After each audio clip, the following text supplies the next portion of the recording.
So hello, it's I assume it's 3:30. Hi, my name is Odin Abbott. I have a YouTube channel called Odin Makes, and on the channel, what I do is I show step by step the procedure for how I make things for cosplay, and how I make things for movies or comic books or video games or whatever. And usually, I'm making things out of foam, and a big part of the show is just showing my, like I said, step by step, how I'm going to go ahead and do it, how I figure out how I'm going to make what I want to make. Once you've actually gotten inspired with what it is you want to make. So, making things from movies. One of the nice things with movies for me is how much information I can find online about how the companies will figure out their concept art and such. They'll give me sizes for what they want to do, as well as the auction sites that will end up selling props after the fact. So oftentimes I'm making a prop for a classic film, like when I did the Hellboy's hand for Right-Handed Doom from the Ron Perlman Hellboy movie. I was able to find one of the stunt props from PropStore.com, and they actually put a yardstick down with the prop to show how big it was. So I knew it was 14 inches long. And that's the key for me for figuring out how to make something, is what scale is it going to be, or what scale do I want to make it? There are times that I've looked at pictures of what I wanted to make, and I've actually looked up on Wikipedia how tall an actress is, and then figure out how tall that is in Photoshop versus the sword that she's holding. It's like, okay, that's a 34-inch sword, and then I can kind of go from there. And the big thing for me that I enjoy with making the movie props themselves is pretty much that. It's figuring out what size they need it to be, and then usually an inspiration I get is, what is it that I haven't done before? What is it that is going to be a problem? What's going to be the challenge? I grew up loving to do puzzles, jigsaw puzzles, Rubik's Cubes. I'm horrible at it, but I kept fidgeting with it. And those other 3D wooden puzzles.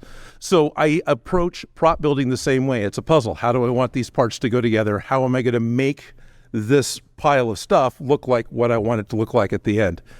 And before I had a channel, I was doing this to entertain myself. If I didn't have a deadline, if I didn't have a con to go to, or I wasn't helping somebody with a video, if I was just building for my own entertainment, as soon as I solved that puzzle, the rest of the project became work, and it never got finished, and it went on the shelf. So having a video where I've actually got to finish it, I've actually got to paint it, that helped me a lot to get it finished, but I still kind of feel a lot of that's sort of work. But having... getting to do it as a instructional video, getting to do it how I would go about doing it. That was a big part for me, was how I did it. I didn't want to say this is the only way, because I know that's wrong. Made it fun to share the weird things that I figured out, because I grew up before there's an internet, and I was stuck just going to the library, reading Starlog and Cinefex, and how things were made and how things were put together, or asking questions. So it was a really long form discovery in how to work with these materials.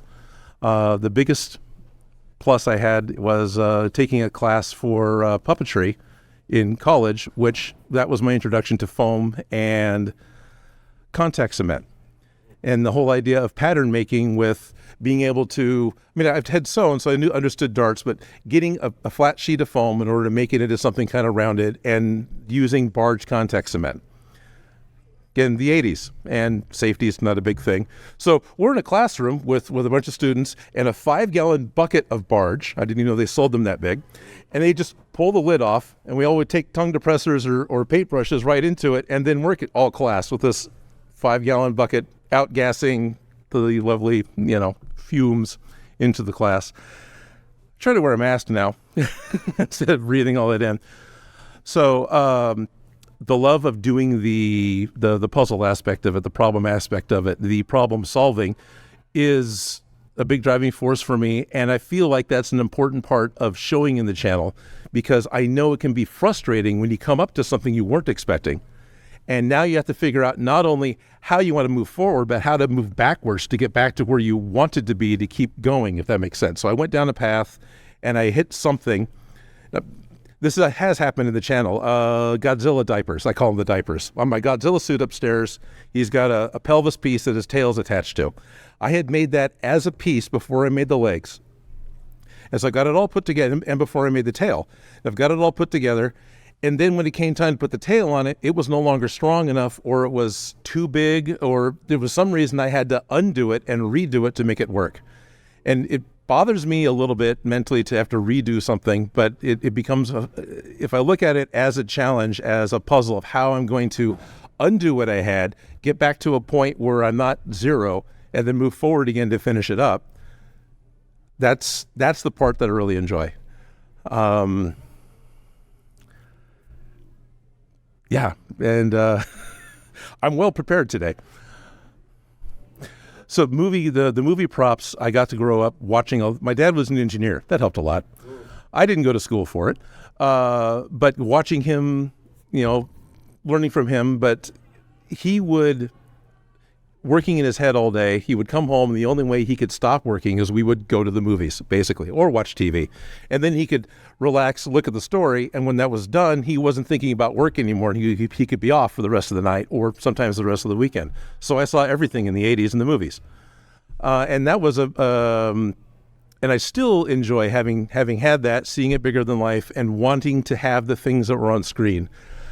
Nowadays, the toys you get are pretty accurate. They're not all accurate, but they're pretty accurate compared to the old Mego walkie-talkies from Star Trek from the 70s, which were giant and looked nothing like the one from the show. Or there was a lot of the who was it? The company that made the Star Trek props, the Playmates.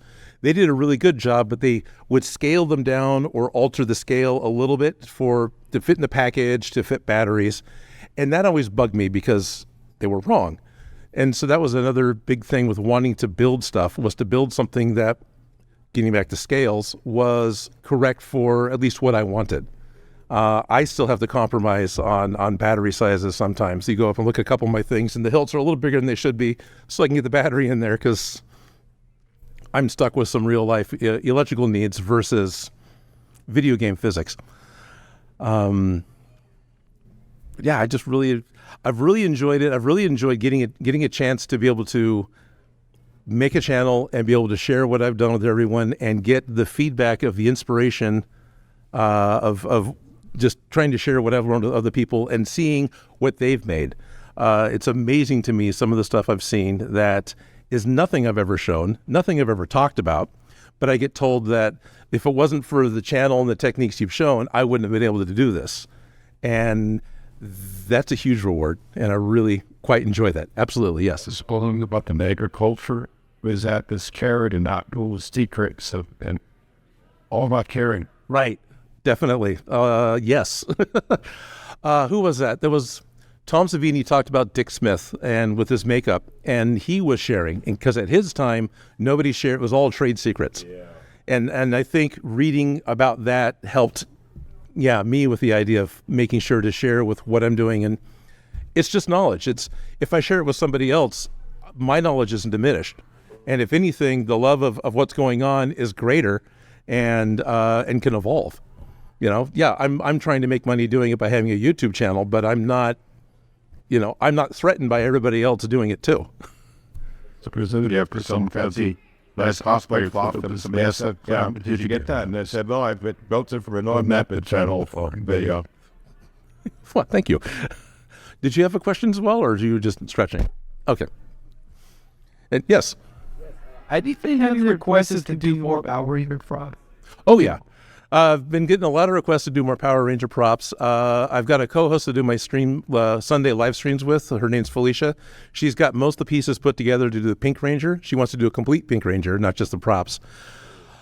I'm not sure why I haven't made more Power Rangers props. It just hasn't come around. The big thing is I got somebody to write my theme song for it. There's a Power Rangers sound-alike song for the video, which I really like, but I'm only using it in one video.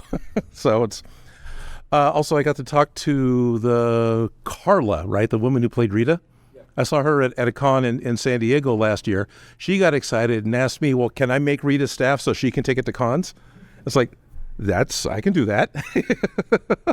So that's definitely something I want to do. Is I need to get in contact with her, and actually have that happen.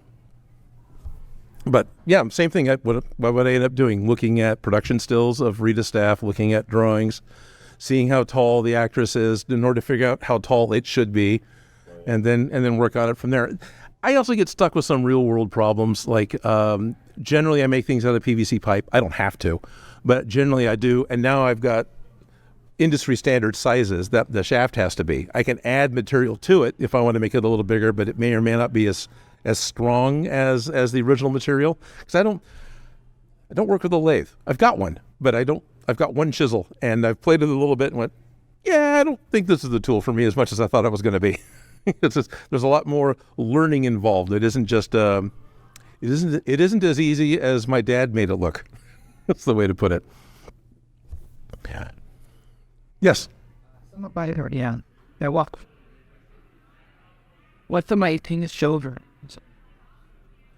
Yeah, I guess the title of the panel sounds that way. I've made props for some PBS shows, and I've done some prop work for some other World War II documentaries. But as far as real Hollywood production, I actually haven't. I've always been in Sacramento, and I've always just kind of done my own thing. And so I never wanted to live in LA. And the few times I ever talked to anybody about getting into the industry to do that, you had to live in LA because you usually had the night before, if you're lucky, warning that, hey, we need you to come in. Or can you make something? We need it tomorrow. And I helped out with building hand props for the Arcane experience. So League of Legends on Netflix last year came out, right? In LA, they did this big live action experience. It was kind of a combination of public LARPing with an escape room, and it had kind of a story to it. So they had a lot of characters from the show walking around, including 5 different versions of Jinx, so she could suddenly appear in different points within the game or within the production. So she had to have multiple copies of her blaster. We had to have, armament for all the security guards. So I ended up making a lot of the props for that. But you end up working against your deadline, and I still had 8 hours just to travel the things down there. Right, so my distance from where the productions were makes it hard. Now, I've done things for music videos that are produced locally. I've done things for plays that were done locally, and that's been a lot of fun, definitely. But as far as big productions, I haven't, because I really haven't gone down to try and pursue it. So, sorry. So realizing, yeah, that's kind of what the panel sounds like. But yeah, no, this is how some guy on YouTube makes stuff for cosplay and tries to make instructional videos so others can imitate it. Sorry. Sure. And I'm happy to answer any other questions because I didn't have a full script prepared. Hello. This fight happening anywhere. Man, got it. Or is that? It's Harris. I've used electric knives. So I've used the chisels with the wood lathe to work with the wood lathe. You can use the electric carving knife, right? Well, that may not be what you're asking exactly, but the classic Turkey electric carving knife is actually one of the better tools to cut couch foam, the really thick, spongy couch foam. Yeah, because it's 4 inches thick, 6 inches thick, and it can actually cut through it. What? What do you write it down? So what do I recommend for sealing from flaking off from the foam? Most of the stuff when I'm sealing it, it depends on what I'm sealing. How's that? So if I'm going to use the couch foam that's flaking off, what I've done in the past to seal it is either slightly watered down liquid latex and spray it through an air gun, and that'll create a skin over it, but it'll still kind of have that texture. So hopefully the texture is part of what you want.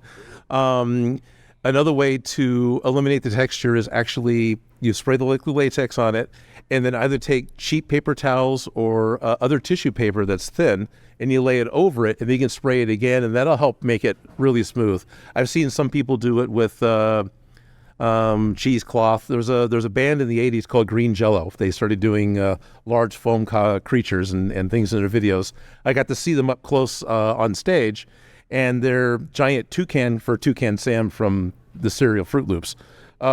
His wing was just huge sheets of foam glued together with cheesecloth on it, and then they sprayed the latex, and they did enough coats that it filled in the holes of the cheesecloth and made them very smooth, which was amazing to me because I hadn't seen too many things smooth from foam. But the other things I seal it with, when I'm working with EVA foam, I like to use a product called Plastidip, which is available in an aerosol. I get it from Home Depot. It is a vinylized spray used for, a lot of people use it to temporarily change the color of their car.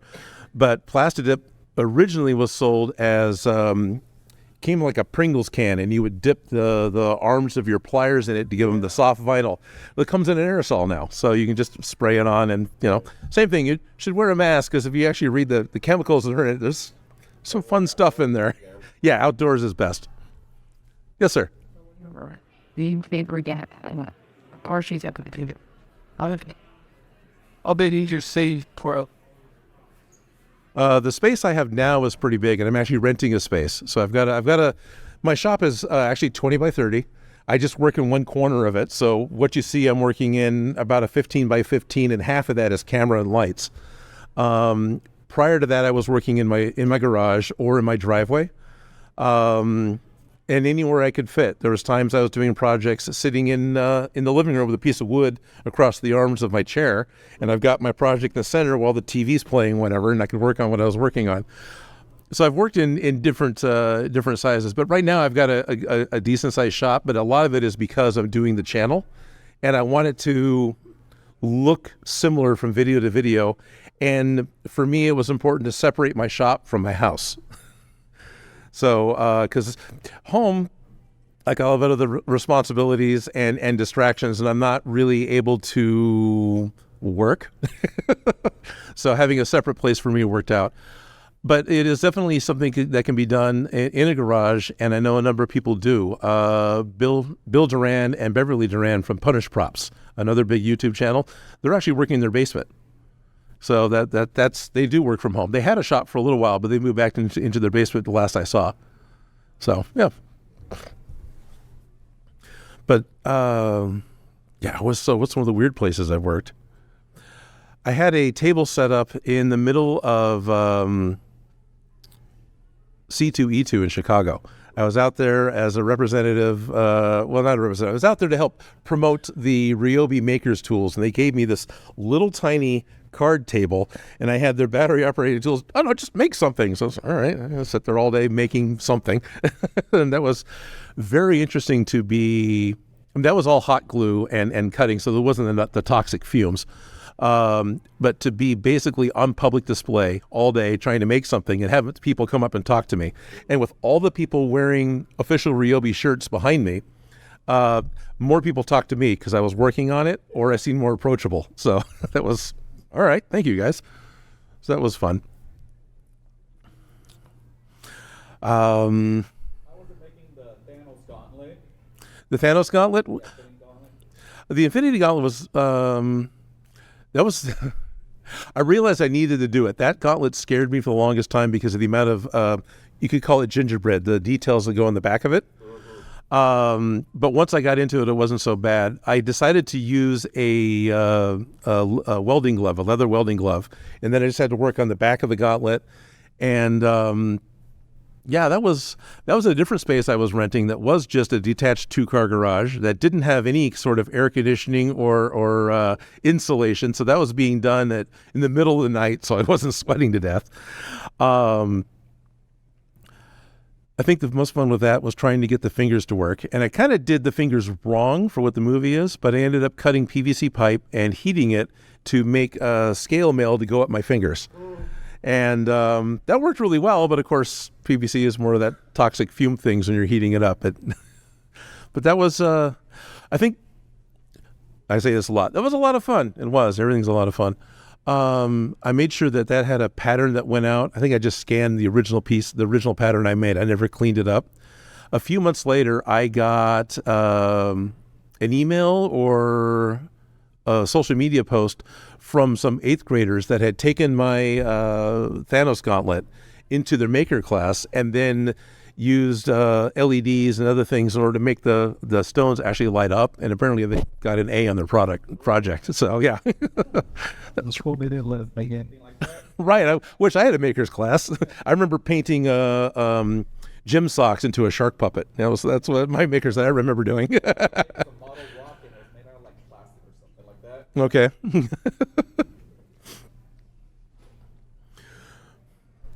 Keep seeing hands. Yes? We're made to see with a drawing and they'll have fret height when it comes to it. Sent off like really the build or really workability.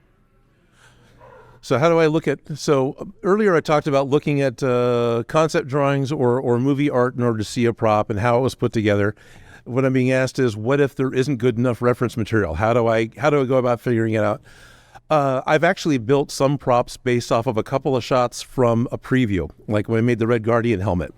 I had a total of 23 frames from the preview, which is less than a second, that I could actually work from, and I had to extrapolate what was going to go on in the back of the helmet. Just, well, I assume these lines are going to continue on around back behind. The same type of thing with other props that I've worked on. You can look at what you can see. You can look at other things that are in the film, because they're going to be kind of designed the same, usually. And you end up kind of making it up. And one of the benefits you have is if it's, especially the movie's out, if it's that hard for you to find reference material, then it's going to be that hard to prove you're wrong. Kind of. But, it's you make it in the flavor of what it is, and just make sure all the sides have something going on to some extent. They don't have to be super detailed, but so I don't have a better answer than you kind of make it up, unfortunately.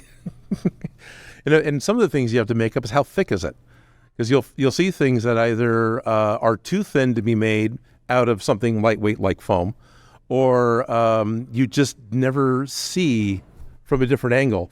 And then I'll see a behind the scenes photo and go, oh, well, I got that very wrong. Which was no, I'm not sure. There was one that, I made the prop from the preview, and then I go to see the movie and went, oh, okay. Oh, it was, I think the Starro mask was a part of it from Suicide Squad, because I made it's a starfish that attaches to your face, and you're now being mind controlled by the alien Starro. In the comics, he has a very small eye in the center of all these starfish. So that's what I made mine to look like. Movie comes out, it's this giant grapefruit-sized eyeball. It's like, oh, okay, well, all right. But everyone knows what I made, so it's fine. Things you run into. I'm happy to answer other questions. Prompts are actually almost better for me than 4 minutes. Oh, wow, okay. We do 3D printing a lot, but I do a little bit of 3D printing. I haven't had a lot of success with it because I have a hard time trying to force the machine to do its job. But I've got friends that are much better at it. And so at this point, I rely on them. What I found out that I was doing wrong is my workspace had too high of humidity. And that really affects even the PLA and the ABS. The humidity just makes them fail. As well as my shop is really close to a railroad line. And the vibrations from the freight trains going by, you can actually see it in the prints in the lines. Like, oh, there's a train. There's the door opened and it got blasted with cold air. So, yeah, exactly. But 3D printing is very cool. I actually really like it as a technology, and I really like the idea of it. But I keep going back to, well, I know I can do this with my hands. I'm just going to do it. Yes. What's the most ambitious project together? Trying to think about how to qualify ambitious. One of the largest things I've done is more of a set. I built a original series Star Trek set for a web series back in like '99. So I took the old Franz Joseph technical manual and rebuilt this. Had to change the dimensions to fit the room we had. Did that. I had shop space to work on it in a week. So I finished that in a week. I didn't go home or sleep, but I got it done. Otherwise, probably the full suits that I've done, trying to do that while having a full-time job, doing the full suit Gundam, which isn't here, or the Mecha Godzilla. Again, they're just big things, a lot of time commitment things. Another one I enjoy talking about is the gravity gun from Half-Life 2, which is a 9-sided object with an asymmetrical back and 3 claws out the front. So figuring out how all those pieces go together when the only thing you see is a first-person. Half-Life, where the game is from, is a first-person shooter. So you just see the back end of the weapon as the player. So you got to find other ways in order to see what this thing looks like. Yes. I've done some props for some music videos. Okay, yeah. What kind of props were they? So being asked, what genre were the music videos and what props were they? A lot of rock songs and some techno songs. So there's a band out of Utah called I Don't Know How, But They Found Me. It's based off of the line from Back to the Future, IDK How.